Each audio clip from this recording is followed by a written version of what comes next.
প্রিয় শিক্ষার্থীবৃন্দ, আজ সোমবার 1 ফেব্রুয়ারি 2021। শুভ সকালের শুভেচ্ছা জানিয়ে উৎপাদন ব্যবস্থাপনা ও বিপণনের ক্লাস আমি খন্দকার মোহাম্মদ আব্দুর রউফ শুরু করতেছি। আশা করি তোমরা ভালো আছো, প্রত্যেকেই সুস্থ আছো, যেখানে যে অবস্থায় আছো ভালো এবং সুস্থতার সাথে আজকে ক্লাসে অংশগ্রহণ করবে এই আশাবাদ ব্যক্ত করে তোমাদের সাথে আমি ক্লাসে যুক্ত হয়েছি। আজ আমি উৎপাদন ব্যবস্থাপনা ও বিপণনের প্রথম পত্রের 2য় অধ্যায় উৎপাদনের উপকরণ সমূহ নিয়ে আমি আলোচনা করব। আশা করি প্রত্যেকেই খাতা কলম নিয়ে ইতিমধ্যে তোমরা রেডি হয়ে গেছো। উৎপাদন ব্যবস্থাপনার 2য় অধ্যায়ে উৎপাদনের উপকরণ সংক্রান্ত নিয়ে আলোকপাত করা হয়েছে। একটি প্রতিষ্ঠান তথা উৎপাদনের নিমিত্তে যে সকল উপাদানগুলো প্রয়োজন হয় আমাদের এই অধ্যায়ে সেই বিষয়গুলো নিয়ে আলোকপাত করা হয়েছে। উৎপাদনের উপকরণ হচ্ছে উৎপাদনের সাথে জড়িত সকল দ্রব্য, সকল প্রকার উপকরণাদি এর সামগ্রিক একটি সংক্ষিপ্ত বিষয়াদি মাত্র। তো উৎপাদনের উপকরণ কি এই সংক্রান্ত আমি একটু ধারণা দেব। উৎপাদনের সাথে জড়িত সকল প্রকার উপাদানই হচ্ছে উৎপাদনের উপকরণ। যেমন একটি পণ্য উৎপাদনের জন্য যে সকল উপাদান প্রয়োজন হয় তাই হচ্ছে উৎপাদনের উপকরণ। যদি আমি একটি চকের কথা বলি তাহলে এই চকের জন্য খনিজ পদার্থ হিসেবে যে চুনা পাথর প্রয়োজন হয় সেই পাথর উত্তোলন, সংগ্রহকরণ, স্থানান্তরকরণ, প্রক্রিয়াকরণ, ভোগ্যপণ্যে রূপান্তরকরণ, এরপরে চূড়ান্ত ভোগে মাধ্যম দিয়ে এর উপযোগ নিঃশেষ করার নামই হচ্ছে উৎপাদন। এই যে আমাদের চক উৎপাদনের ক্ষেত্রে, কলম উৎপাদনের ক্ষেত্রে বা বিভিন্ন উপকরণাদি সংগ্রহের ক্ষেত্রে যে সকল প্রক্রিয়াগুলো আমাদের ধাপে ধাপে এগোতে হয় সেগুলো উৎপাদনের উপকরণ হিসেবে আমরা চিহ্নিতকরণ করতে পারি। তো প্রিয় শিক্ষার্থীরা, তো উৎপাদনের উপকরণ কি এটা আমরা ধারণা নিলাম যে উৎপাদনের সাথে জড়িত সকল প্রকার উপাদানকেই উৎপাদনের উপকরণ হিসেবে চিহ্নিতকরণ করা হয়। বিভিন্ন ব্যক্তিরা উৎপাদনের উপকরণকে বিভিন্নভাবে সংজ্ঞায়িত করেছেন। কেউ বলেছেন যে কতিপয় সাধারণ লক্ষ্য অর্জনের নিমিত্তে বিশেষায়িত উপকরণ সমূহে সুষ্ঠু সমন্বয়ের নামই হচ্ছে উপকরণ বা সংগঠন। তাহলে এই উপকরণগুলো আবার বিভিন্ন ভাগে ভাগ করা হয়েছে। উপাদানগুলোকে যে সকল শ্রেণীতে ভাগ করা হয়েছে তার মধ্যে উৎপাদনের উপকরণ আমরা অর্থশাস্ত্রের দিক থেকে 4টি ভাগে বিভক্ত করতে পারি বা বিভক্ত করা হয়েছে।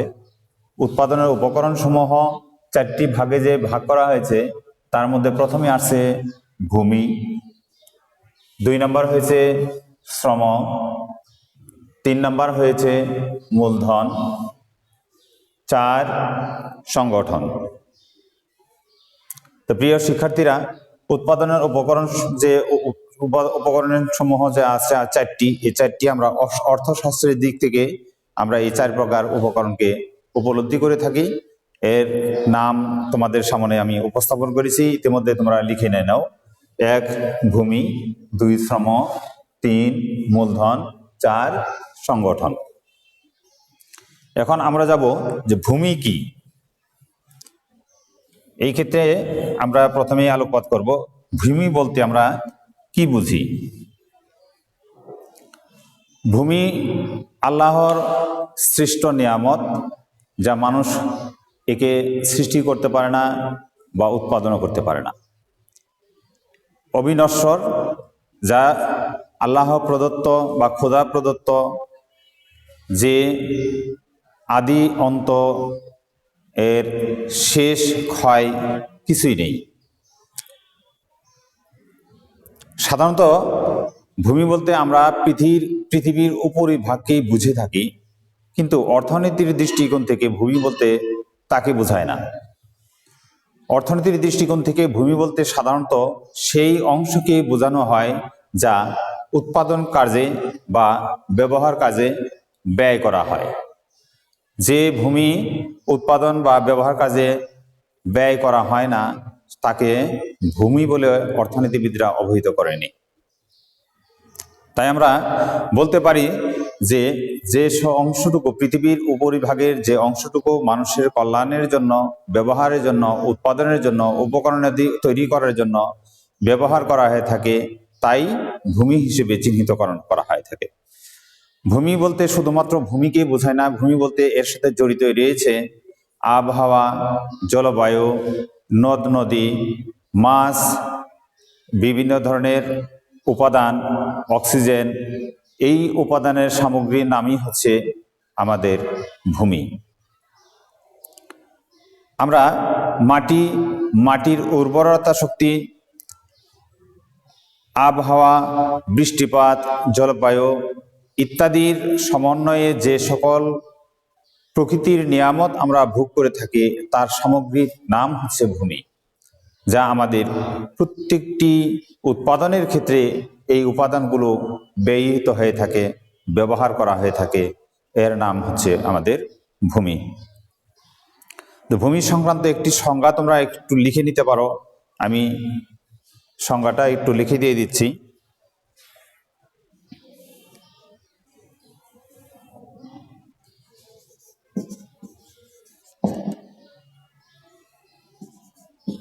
ভূমি বলতে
ভূমি বলতে ওই সকল দ্রব্য ও শক্তি সমূহকে বোঝায় যা জলে, স্থলে, আকাশে, বাতাসে পরিব্যাপ্ত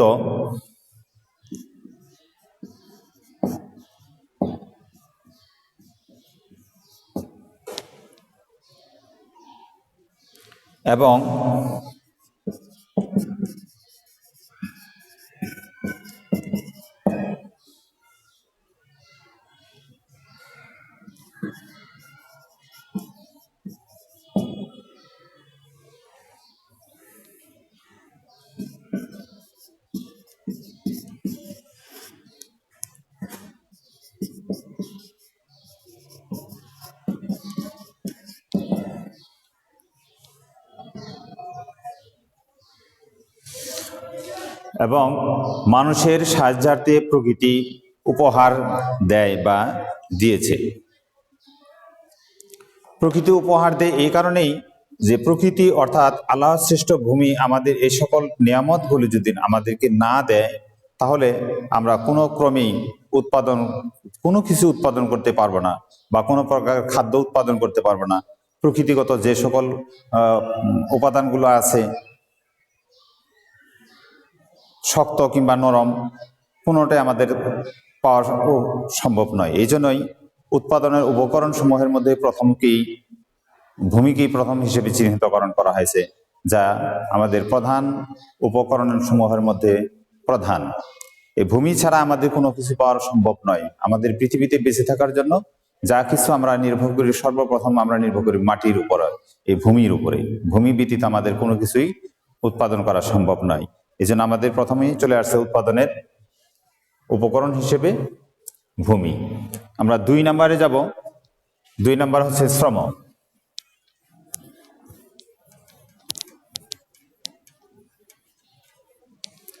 2 নম্বর উপকরণের নাম হচ্ছে শ্রম। শ্রম কি? শ্রম হচ্ছে মানুষের উৎপাদনের জন্য যা মানসিক ও শারীরিক শক্তি ব্যয় করা হয়, তাই হচ্ছে শ্রম। তবে অর্থনীতিবিদরা এই শ্রমকে সাধারণত অর্থ উপার্জন বা মুনাফার উদ্দেশ্যে ব্যয় করাকে বোঝানো হয়েছে। যদি কোনো ব্যক্তি বা প্রতিষ্ঠান কোনো আনন্দ উৎসবের জন্য শ্রম ব্যয় করে, অর্থনীতিবিদরা এরকে ওই শ্রম হিসেবে চিহ্নিত করেননি। অর্থাৎ আমাদের শ্রম শুধুমাত্র উৎপাদনের মুনাফা অর্জন অথবা লাভ এর জন্য ব্যয় করতে হবে। এই ব্যয় ব্যতীত অন্য কোনো খাতে যদি শ্রম ব্যয় করা হয়, অর্থনীতির দৃষ্টিকোণ থেকে সেই ব্যয়কে বা মানসিক বা শারীরিক শক্তির ব্যয়কে শ্রম হিসেবে চিহ্নিতকরণ করা হয় না। তাহলে আমরা জেনে নিলাম যে আমাদের শুধুমাত্র শ্রম বলতে ওই অংশকেই, শারীরিক বা মানসিক ব্যয়ের ওই অংশকেই বোঝানো হয়ে থাকবে যা আমরা মুনাফা অর্জনের উদ্দেশ্যে বা অর্থ উপার্জনের উদ্দেশ্যে আমরা ব্যয় করব। তাহলে প্রিয় শিক্ষার্থীরা, শ্রম সংজ্ঞাটাও একটু আমরা লিখে নিতে পারি যে শ্রম বলতে কি বোঝায়। মানসিক অথবা শারীরিক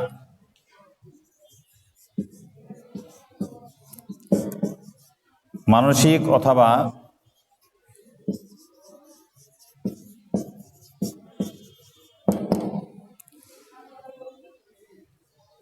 শারীরিক সকল প্রচেষ্টাকেই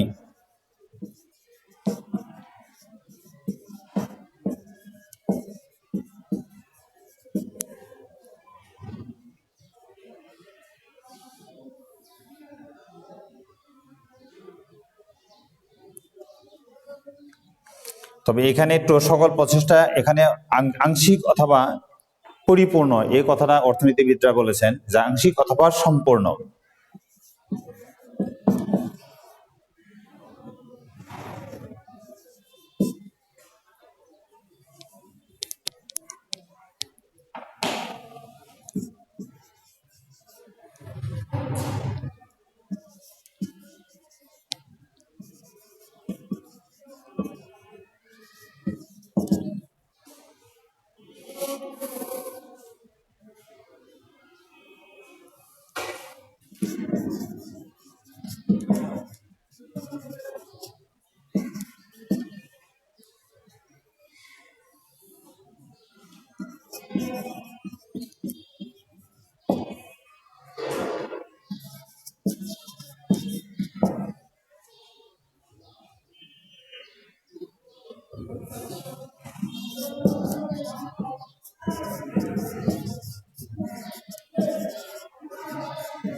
অথবা সম্পূর্ণ পরিশ্রম, যা আনন্দ ছাড়া অন্য কোনো ধরনের উপকার সরাসরি পাওয়ার উদ্দেশ্যে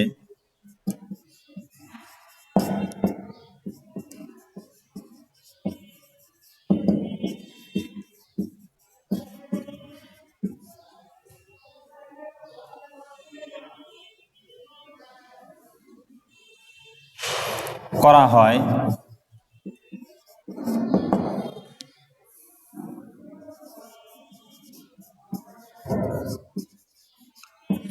তাই শ্রম। তো প্রিয় শিক্ষার্থীরা, শ্রমের সংজ্ঞাটা আমরা লিখে নিলাম। মানসিক অথবা শারীরিক সকল আংশিক অথবা সম্পূর্ণ পরিশ্রম, যা আনন্দ ছাড়া অন্য কোনো ধরনের উপকার সরাসরি পাওয়ার উদ্দেশ্যে করা হয়, তাই শ্রম।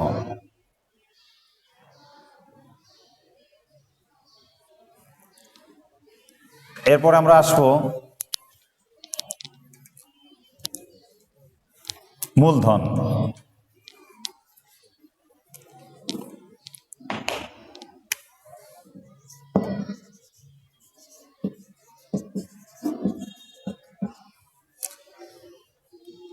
অর্থ হচ্ছে মূলধনের চালিকা শক্তি, কিন্তু অর্থনীতিবিদরা শুধু অর্থকেই মূলধন হিসেবে চিহ্নিতকরণ করেন না। উৎপাদনের জন্য যে সকল সামগ্রী সরাসরি জড়িত অর্থনীতির দৃষ্টিকোণ থেকে সেই সকল উপাদানই হচ্ছে মূলধন। কোনো ব্যক্তি অর্থ ছাড়াও উৎপাদন কার্যে ব্যবহার করতে পারে যে কোনো প্রকার উপাদান, সেই উপাদানটাও মূলধন হিসেবে চিহ্নিতকরণ হতে পারে। তো মূলধনের আরেকটি গুরুত্বপূর্ণ, আমাদের এই উৎপাদনের উপকরণ আরেকটি গুরুত্বপূর্ণ উপাদান। সাধারণভাবে অর্থ মূলধন হিসেবে গণ্য করা হলেও মূলধনের ধারণাটি এত সংকীর্ণ নয়। ভূমি ও শ্রম ছাড়া ব্যবসায় নিয়োজিত সব কিছুই মূলধন উৎপাদনে ব্যবহৃত হয়, যা উৎপাদন কাজে বা উৎপাদনে সাহায্য করে। এরূপ মানুষ সৃষ্ট সকল উপাদানকেই মূলধন হিসেবে চিহ্নিতকরণ করা হয়। তো প্রিয় শিক্ষার্থীরা, আমরা জানলাম যে মূলধন কি, যে উৎপাদনের কাজে যে সকল চালিকা শক্তি ব্যবহার করা হয় সে সকল চালিকা শক্তির নামই হচ্ছে আমাদের মূলধন। যে সকল দ্রব্য সামগ্রী মানুষের শ্রম দ্বারা উৎপাদিত হয় এবং যা বর্তমানে ভোগের জন্য ব্যবহার হয় না, অর্থনীতিবিদরা সেই সকল দৃষ্টিকোণ থেকে সেই উৎপাদন বা সেই বিষয়গুলোকেই মূলধন হিসেবে চিহ্নিতকরণ করা হয়েছে। আমরা অর্থনীতির দৃষ্টি থেকে যে মূলধনের একটা সংজ্ঞায়িত করা হয়েছে সেই সংজ্ঞাটা আমরা লিখে ফেলতে পারি।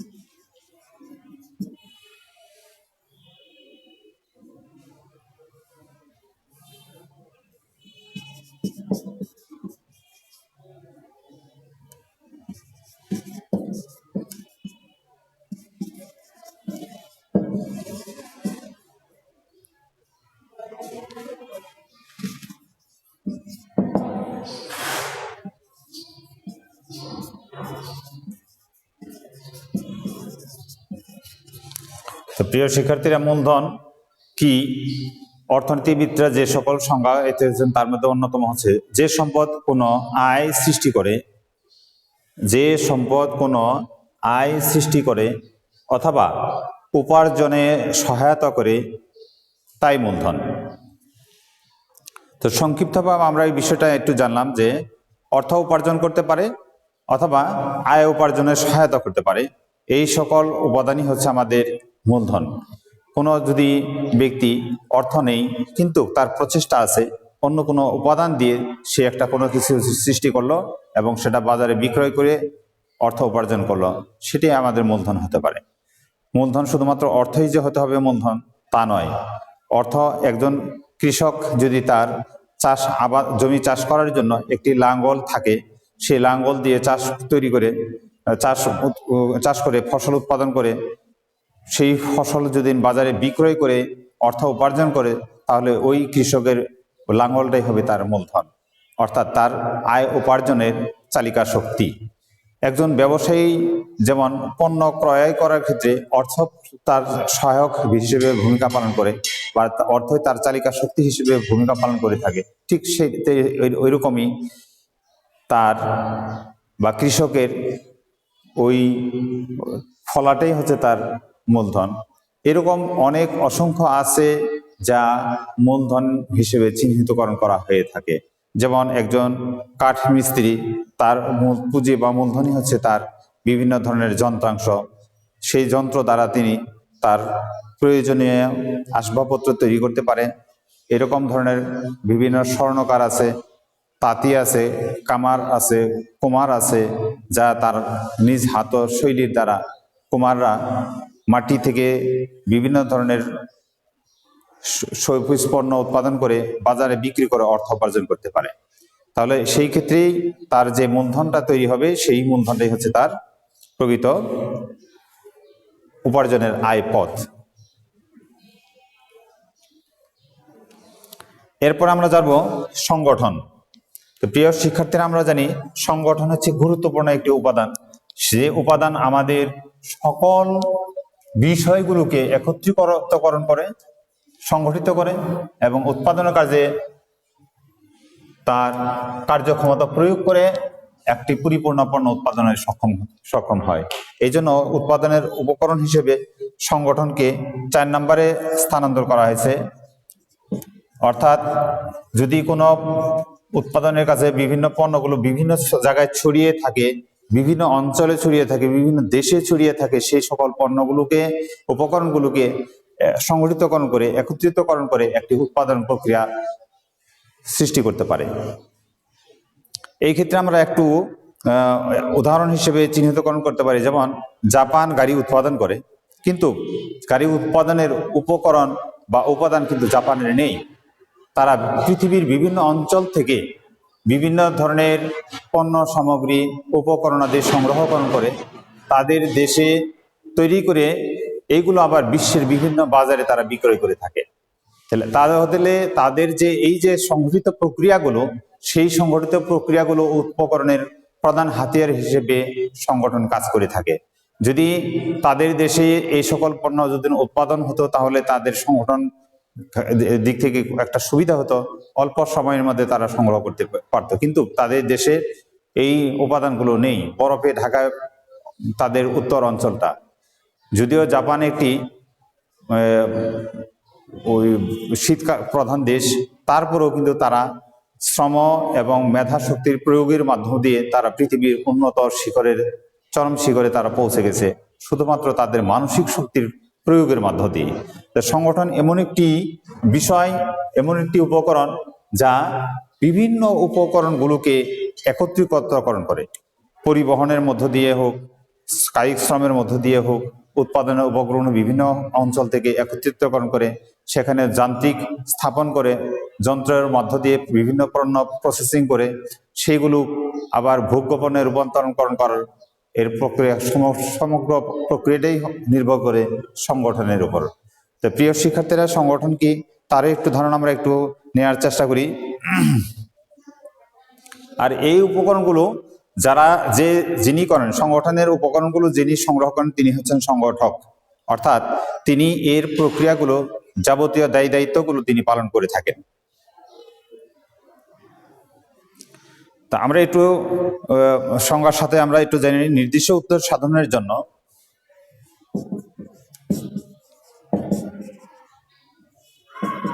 নির্দিষ্ট উদ্দেশ্য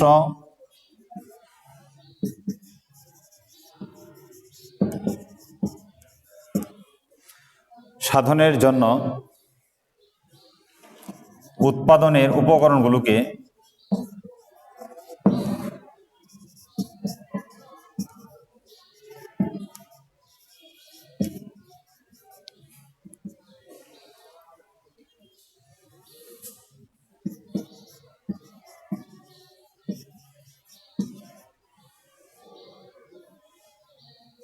একত্রিত করে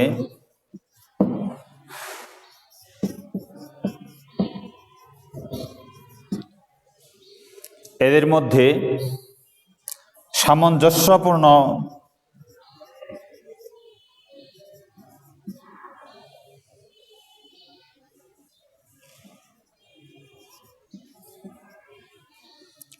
সমন্বয় করে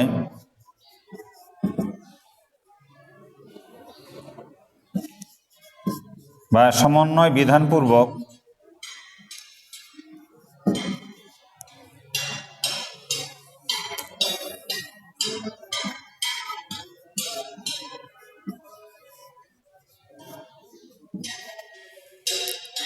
কোনো প্রতিষ্ঠান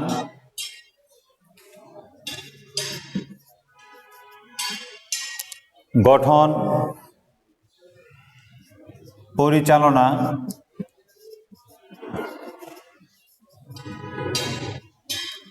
ও নিয়ন্ত্রণ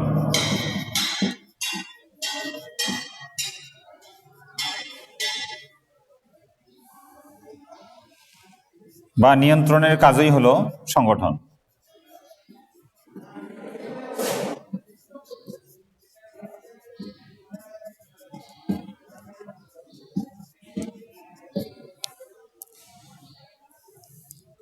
তো প্রিয় শিক্ষার্থীরা, আমরা এখনো জেনে নিলাম যে সংগঠন কি। নির্দিষ্ট উদ্দেশ্য সাধনের জন্য উৎপাদনের উপকরণগুলোকে একত্রিত করে এদের মধ্যে সামঞ্জস্যপূর্ণ সমন্বয় বিধানপূর্বক কোনো প্রতিষ্ঠান গঠন, পরিচালনা ও নিয়ন্ত্রণের কাজই হলো সংগঠন। উপকরণ সমূহের 4টি উপাদান আমরা ইতিমধ্যে জেনে নিলাম। 1 নম্বর ভূমি, 2 শ্রম, 3 মূলধন, 4 সংগঠন। তো এই 4টি উপাদান আমাদের উৎপাদনের উপকরণ সমূহের মধ্যে হচ্ছে প্রধান। এই প্রধান 4টি উপকরণের মধ্য দিয়েই আমাদের উৎপাদন কার্য পরিচালনা হয়ে থাকে। সামগ্রিক দৃষ্টিকোণ থেকে আমাদের লক্ষ্য করলে পরে এই 4টি উপাদানের বিকল্প একটি উপকরণ আমরা পাওয়ার সম্ভাবনা পাই না বা নেই। তো প্রিয় শিক্ষার্থীরা, আজকে আমি এই 4টি উপাদানের সমন্বয় দিয়ে আজকের ক্লাসের শেষের দিকে আমি ইতি টানবো। আশা করি প্রত্যেকে তোমরা আজকের ক্লাসগুলো খুব প্রাণবন্তভাবে বুঝতে সক্ষম হয়েছ। আর কোনো প্রকার অসুবিধা হলে পরে বা প্রয়োজন হলে আমার মোবাইল নাম্বারে তোমরা যোগাযোগ করতে পারবে। আমার মোবাইল নাম্বারটা তোমাদেরকে দিয়ে দিচ্ছি, বা প্রশ্ন করতে পারবে 0171559438। এই নাম্বারে আমাকে ফোন করলে তোমরা আমার সাথে যোগাযোগ করে কোনো প্রশ্ন থাকলে সেই প্রশ্নগুলো আমাকে করতে পারবে। পরবর্তী ক্লাসে তোমাদের এই প্রশ্নের উত্তর দেওয়ার জন্য আমি সর্বদা চেষ্টা থাকব। আশা করি তোমাদের বোধগম্যর দিক থেকে যে ধারণা পাওয়ার, যতটুকু পাওয়ার আকাঙ্ক্ষা থাকে, আমি ততটুকু আকাঙ্ক্ষার ভিত্তিতে তোমাদেরকে এই বিষয়গুলো উপস্থাপন করতে সক্ষম হয়েছি। তোমরা প্রত্যেকেই যেখানে থাকো, যে অবস্থায় থাকো, সুন্দরভাবে ক্লাস করবে এবং প্রয়োজনে প্রশ্ন থাকলে সেই সকল প্রশ্নগুলো করবে। আমরা পরবর্তী ক্লাসে সেই প্রশ্নগুলো উত্তর দিয়ে দিব। তো প্রিয় শিক্ষার্থীরা, আমি আমার নির্ধারিত সময় এখনই প্রায় শেষ। পরবর্তী ক্লাস আরেকটা কার্যক্রম ক্লাস শুরু হবে। তো তোমরা ভালো থাকো এবং সুস্থ থাকো, যেখানেই থাকো ভালো থাকো। আর প্রত্যেকেই পড়াশোনার প্রতি ব্রত থাকো। সবসময় খেয়াল রাখবে যে তোমার পরীক্ষার জন্য প্রস্তুতি নয়, তোমার জানার জন্য সবসময় তোমাকে প্রস্তুতি হতে হবে। প্রত্যেকটি বিষয়, প্রত্যেকটি অধ্যায়, প্রত্যেকটি চ্যাপ্টার তোমার চোখ বোলাতে হবে। চোখ না বোলানোর ভীতি রেখে কোনো জ্ঞান অর্জন করা সম্ভব নয়।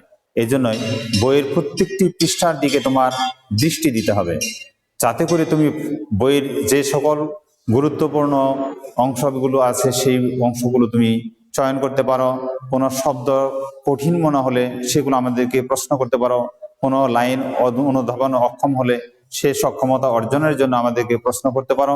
তোমাদের প্রশ্নের উত্তর দেওয়ার জন্য আমরা সদা প্রস্তুত। আশা করি তোমরা প্রত্যেকেই যেখানে আছো সেখান থেকেই আমাদের সাথে যোগাযোগ করতে পারবে। আর আমাদের ইতিমধ্যে প্রায় সরকার প্রধানরাও ঘোষণা দিয়ে দিয়েছে, যা অচিরে আমাদের শিক্ষা প্রতিষ্ঠান ইনশাল্লাহ খুলে দিবে। খুলে দিলেই তোমাদের সাথে আমাদের সরাসরি সাক্ষাৎ, মত বিনিময় এবং ক্লাস, প্রাণবন্ত ক্লাস আমরা করতে পারবো, সে আশাবাদ ব্যক্ত করি। আমার সময় শেষ হওয়ার পরিপ্রেক্ষিতে তোমাদের কাছ থেকে আমি বিদায় নিচ্ছি। ভালো থাকো এবং সুস্থ থাকো। আল্লাহ হাফেজ। মমিনুল, শেষ করতাম।